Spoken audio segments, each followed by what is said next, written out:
Welcome to the dark side of BEASTwriter. I am your host, Ryan Sakamoto, and today we're going to be discussing breaking news that quarterback Derek Carr was officially released earlier today by the Las Vegas Raiders, the team's all-time passing leader in numerous quarterback passing categories. And so he's no longer with the team, but I want to go ahead and just break this down. I'm not going to hop on the live stream on this. I just wanted to do a static video. And again, if you have yet to subscribe to the channel, please do so in the lower right-hand corner of your screen as you stay up to date on all things Beast in real time.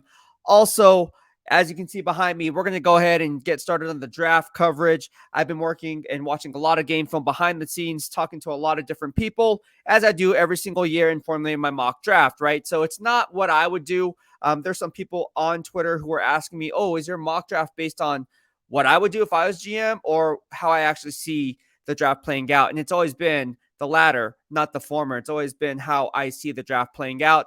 And again, beat Mel Kiper, beat Todd McShay, beat Daniel Jeremiah, Bucky Brooks, Charles Davis, all the who I consider the standard when it comes to mock drafting, beat all those guys for the better half of the last 2 years, and then finished no worse than third since I started doing this about 12 years ago. So again, you guys are going to see what I have to provide. I'm very excited about this because I take this very seriously when it comes to the NFL draft. And I think this is the best part of the NFL season because, look, if you don't know what the other 32 NFL teams are, or 31 teams, whatever the case may be, you're really doing yourself a disservice. You can't just go and plug and play players based on teams' needs and be like, oh yeah, they're going to go that way. If it was that easy, I would just have my vertical board and I'll just set the board how I see fit without looking at tendencies, biases, smoke screens, everything in between. And no one's going to give you the answer.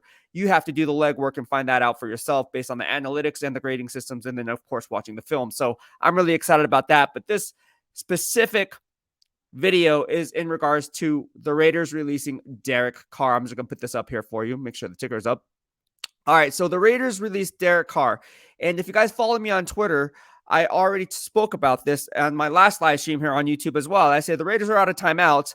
This is the offseason 2-minute drill for them. February 15th, which is tomorrow, is the deadline for where $40.4 million is fully guaranteed. And so that's why the clock was running on the Raiders. Either you get something in return and he agrees to a trade, or he doesn't. And let's face it, I talked about it on the last live stream. Derek Carr is not going to do anybody any favors, especially if your employer is getting rid of you. I mean, that's just kind of how it went. And so fast forward to today, the Beast receipt checks out and Derek Carr says, you know what? Goes back to the Raiders, says, I'm not going anywhere. I'm not going to accept any trade anywhere. And there's really only one suitor, right? And that was the New Orleans Saints. And they wanted to lower that guaranteed money. And so that's why you can kind of see a discrepancy there. But either way, even if that wasn't the case, I just don't see Derek Carr accepting a trade. I just didn't see that happening. And so here we are today. Another Beast receipt checks out. So I spoke about this, right? Like, why give up from the New Orleans Saints standpoint and GM Mickey Loomis? Why give up assets for a player who is likely to be an eligible unrestricted free agent anyways, right? And so that's why I think he would veto any trade that would come his way. And here we are today. All right. So he's not doing LVR any favors. And Saints were the only team in the market, but it's all for naught. All right. So that's where we stand. And again, as we like to talk about the 3 different parameters on my live streams, I like to talk about, or just videos in general, I like to talk the valuation versus evaluation. All right. So the valuation versus evaluation is something that I kind of formulated over the course of my years covering the NFL media. And I think it's a really good way for us to engage and have a better understanding of the dynamics and the parameters of how each transaction has a toll, right? A price is paid every time you make a transaction, good or bad. All right. So let's go ahead and take a look at that. Let's make sure the ticker's up. All right. So by releasing Derek Carr, and I tweeted this out. If you guys don't follow me on Twitter, please do so at BEASTwriter, just like on YouTube. So you guys can follow me on Instagram and Twitter at BEASTwriter, and then also Facebook at Dark Side of BEASTwriter. Everything is linked in the bio section in the description box of the YouTube channel, and it's also up on my social media outlets, respectively. But let's go ahead and talk about this, right? The instant gratification versus long-term gains, right? What is the valuation versus evaluation of making such a move, right? Well, by Derek Carr being released, that saves the team $29.25 million in cap savings. All right. So now you clear up cap space in a nutshell. All right. Furthermore, there is some dead money tied to that contract. And dead money tied to a contract means that's money that the team would have to endure or absorb. And that's $5.6 million. So that's a low number compared to the $40.4 million he's guaranteed tomorrow. Holla at your boy. Good job by GM Dave Ziegler for pulling the trigger and striking a deal in a 1-year prove it deal to say, hey, look, Derek, if you're the man, we're going to pay you like one. But if you're not, we can wipe our hands clean and move on toward the future. And that's exactly what they did. And as a result, GM Dave Ziegler took a net profit of $48.3 million for the 2023 offseason. So he can use that house money how he sees fit. And again, I spoke about this on Twitter, got a lot of good feedback. I said, look, even though you have all that cap space, a wise GM once told me the unrestricted free agent market is almost like a stock because you're buying at its high. You'd never want to buy a stock at its high if you're playing the game in the stock market, right? Common sense would tell you, but that's where we are today. So let's go ahead and talk about this a little bit. All right. So what's the triple play option at quarterback? All right. We're not talking about zone readout. We're just talking about what is the actual play when it comes to the quarterback. Like, what direction does GM Dave Ziegler go in? What direction does head coach Coach McDaniels go in? All this plays a role, right? All of this plays a role. So you can either draft a quarterback like Bryce Young if you want to trade up for a signal caller of your choice with a couple teams who, I can see it happening. I'm not just pinpointing random teams. No, these GMs, if you do your due diligence, leaves no stone unturned, you can kind of find what they like to do. The Chicago Bears with GM Ryan Poles. I talked about this when he became the GM of the Chicago Bears, coming from the Brett Veach tree in Kansas City. Congratulations to the Chiefs for winning the Super Bowl. Rival, but hey, my hat's off to them. They're really good. But getting back to it, he comes from the Brett Veach tree, Kansas City Chiefs. Former offensive lineman, likes building teams from the inside out, not the outside in. Took a flyer on Alex Leatherwood, right? Got rid of Bilal Nichols, didn't want him. He comes here to Las Vegas.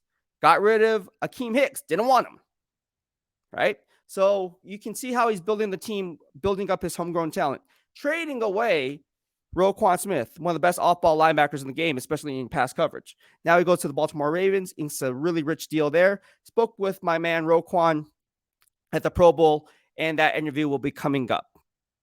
But getting back to it, I can see Ryan Poole striking a deal. Why? Because he has Justin Fields. He's not going to get rid of Justin Fields for one of these quarterbacks in this draft. He's not going to do that. Trust me. He's going to stick with what Ryan Pace did. If you guys don't know who Ryan Pace is, he's the other GM before Ryan Poles.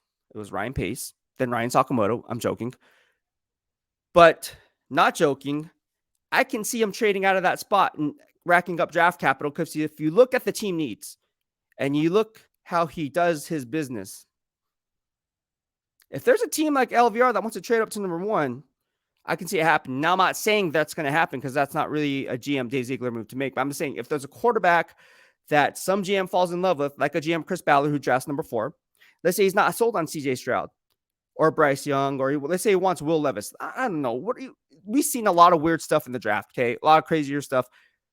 Look, all I'm saying is I think Ryan Poles has his line open and he's fielding calls and taking any offer that sounds too good to be true, because you have to give up the farm to go to number 1. I think I can see him do it. Another thing that I can see a team trading up for is number 2, the Houston Texans. Why? Because GM Nick Caserio comes from the New England Patriots tree, same with GM Dave Ziegler. All right. And the same thing goes with number 3, Monty Austinfort, right? People don't remember Monty Austinfort also comes from the Patriots. So the GM Dave Ziegler dynamic there, I can kind of see how that can play out. But getting back to it, you can either draft a quarterback, GM Dave Ziegler, with Bryce Young, Will Levis, CJ Stroud, or you can trade for a Aaron Rodgers who's in the dark like I am right now, pondering the possibilities. Devontae Adams wants him. He already said, duh, I would want Aaron Rodgers on my team. Duh. Like, who wouldn't? Furthermore, they can also sign Jimmy Garoppolo, and it would be a reunite myself with Jimmy Garoppolo, because I covered him with the San Francisco 49ers once he was traded from New England to the San Francisco 49ers. And so that I can definitely see that happening because he understands the system, just like Jarrett Stidham. All right, just like Jarrett Stidham. So all these things play a role. But then again, at the same time, I can see all these things playing out as well. But again, we really don't know how this is going to shape up, right? I talked about it earlier, the Eric Coryell offense. The air raid offense, Eric Coryell offense, right? I talked about this early on the last live stream. For those who don't know, the Eric Coryell offense is making its way to the Las Vegas Raiders. Why? Well, if you guys don't know, now you know. All right. So Scott Turner is now former OC of the Washington Commanders. He comes from the North Turner tree because that's his father. But he also loves running the Eric Coryell offense, and he's now the passing game coordinator, which there was no position from the coaching staff perspective for a passing game coordinator until 2023. So, hey, let's put the pieces to the puzzle, right? It can't hurt. Coach McDaniel says, you know what? Let's get one of the top offensive minds. Let's bring him in here. And who was Scott Turner? Scott Turner was the Panthers quality control coach. That's how he got his big break, right, in the NFL from 2011 to 2012 under head coach Ron Rivera. Then he goes on to the Browns in 2013. All right. Then goes back to the Vikings. Not back to the Vikings. Goes to the Vikings to be the quarterback coach from 2014 to 2016, and then goes back to the Panthers as their quarterback coach from 2018 to 2019 under head coach Ron Rivera. You see a kind of connecting the dots here. Then in 2020 to 2022, he was Ron Rivera's offensive coordinator with the Washington Commanders. So the Eric Coryell offense is a little bit different dynamic than what Coach McDaniels does, but it's very similar because, again, in today's NFL, you can kind of see the West Coast offense kind of play a role in everything. And you can make a case that Eric Coryell also played a role with the West Coast offense. So it's a timing-based offense, just like the West Coast offense. You use a tight end, you can use an H-back, and it applies the pressure on the defense to cover the entire length of the field. All right, and that puts a lot of strain on the defense, right, in terms of spacing, right? We talk about spacing here in the DOB, all right? And it's predicated on getting the running back and tight end in motion a lot of times, right? Now, there's a lot of window shopping going around, a lot of eye candy. I get it. But this is what are staples of the Eric Coryell offense. Why? Because you can dictate coverage if a guy's in motion, if it's man coverage or if it's not man coverage. All right. You usually have two wide receivers that will run a deep dig, skinny post, comeback, speed, or shallow cross. All right. Those are the types of routes that you'll see from at least two of the wide receivers. And the thing about this is it's an offense where they have the talent to do it. You have Darren Waller, you have Hunter Renfrow, you have Devontae Adams, and you have Josh Jacobs, hopefully. That's a recipe for success. All of them healthy? Good luck. Good luck. All right, so I'm really excited on how this Raiders team is moving forward. I think GM Dave Ziegler and the scouting department doing a really good job scouting players and obviously doing the legwork on the research on who they fit, who they see fit their Raider way identity. So I'm really excited about that. At the end of the day, guys, look, the draft is here. They hold the number 7th overall pick. I honestly don't think that they're going to hold on to number 7. I think they're either going to trade out, either up or down. Plan A, I'm thinking Aaron Rodgers, but they have to clear a little bit more cap space. Is it beneficial, again, the risk-reward game, to go after, and then you talk about the valuation versus evaluation, isn't it a little bit beneficial to go after a Jimmy Garoppolo, even though you're sacrificing talent, because he is a good game manager? And then you can allocate those funds elsewhere, like on the defense. So a lot of different things. I'm all in favor. I'm really excited for the silver and black. I'm really excited for the Raider Nation here in Las Vegas because I think there's a lot to look forward to. And I said it last year, and I'm saying it again this year. GM Dave Ziegler and head coach Josh McDaniels doing a tremendous job. The scouting department doing a tremendous job. Front office doing a tremendous job. Coaching staff doing, everybody from the top down. Coach Graham, Coach Lombardi, everyone's doing a great job. All right, Coach McMahon.